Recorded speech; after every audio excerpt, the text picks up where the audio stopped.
పట్ల మీకున్నటువంటి విశ్వాసాన్ని అభిమానాన్ని తెలియజేస్తూ రెండవ పక్కన ఆంధ్ర రాష్ట్ర ప్రభుత్వంపై మీకున్నటువంటి కోపాన్ని కూడా ఈ రకంగా మీరు తెలియజేస్తున్నారు అని చెప్పి భావిస్తున్నాను.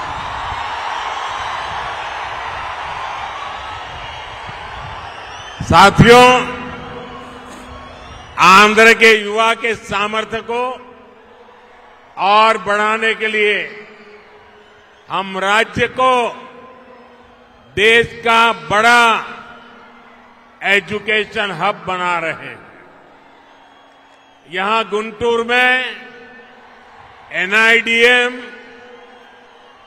पलासमुद्रम में national academy of customs, indirect taxes and narcotics, Tirupati में IIT, तिरुपति में आईसर, करनूल में IIT-DM, श्री सिटी में IIT, विशाखापट्टनम में IIM, विशाखापट्टनम में Indian institute of petroleum and energy, Mangalagiri में एम्स, विजयवाड़ा में national institute of design, Tadepalligudem में NIT, विजयनगरम में सेंट्रल ट्राइबल यूनिवर्सिटी, ऐसे कितने ही टॉप एजुकेशनल इंस्टीट्यूट का लोकार्पण या शिलान्यास केंद्र की NDA सरकार ने किया है, जो आपके युवाओं का भाग्य बदलने वाला है। ఆంధ్ర రాష్ట్రంలో ఉన్నటువంటి నిద్రావస్థలో యువతలో ఉన్నటువంటి నైపుణ్యాన్ని తట్టి లేపడానికి ఆంధ్ర రాష్ట్రాన్ని ఒక గొప్ప విద్యా కేంద్రంగా చేయాలి అనేటువంటి సంకల్పం కేంద్ర ప్రభుత్వానిది.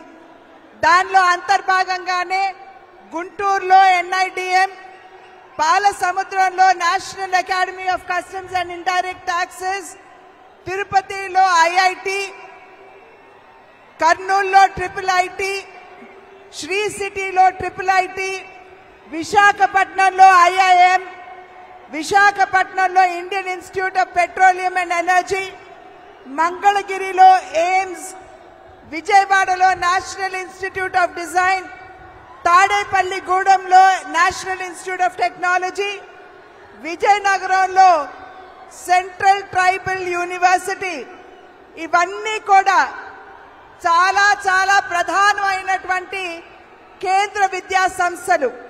ఆ సంస్థలన్నింటినీ ఇవాళ ఆంధ్ర రాష్ట్రంలో ఉన్నటువంటి యువతలో నిక్షిప్తంగా ఉన్నటువంటి సామర్థ్యాన్ని వెలికితీయడానికి ఇవన్నీ కూడా మేము ఇక్కడ స్థాపించడం జరిగింది.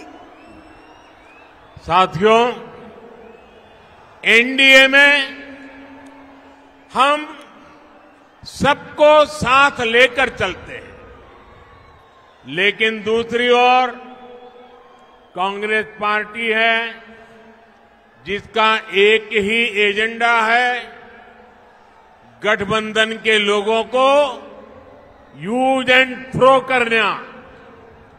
आज कांग्रेस को भले ही मजबूरी में इंडी अलायंस बनाना पड़ा हो, लेकिन इनकी सोच वही है।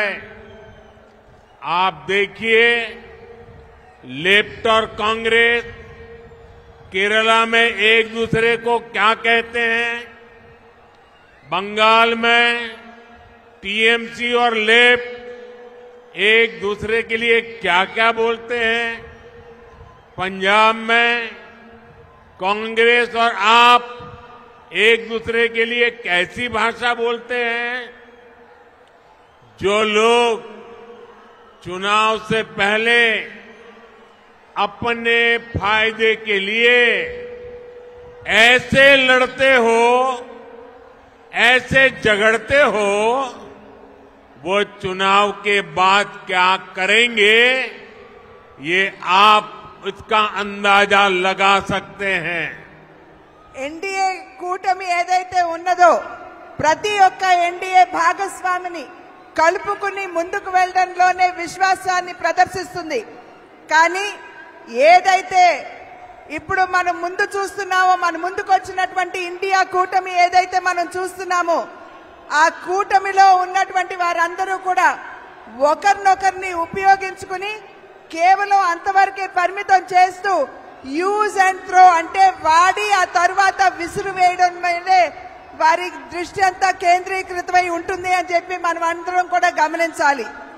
ఇవాళ కాంగ్రెస్ పార్టీ మరి ఒక రకమైనటువంటి వారికి ఎటువంటి ముందు చూపు లేకుండా వారు అందరితో కలిసి మన ముందుకు వచ్చిన ఒక్కసారి ఈ కూటమి భావజాలం మీద మీరు దృష్టి కేంద్రీకరించండి.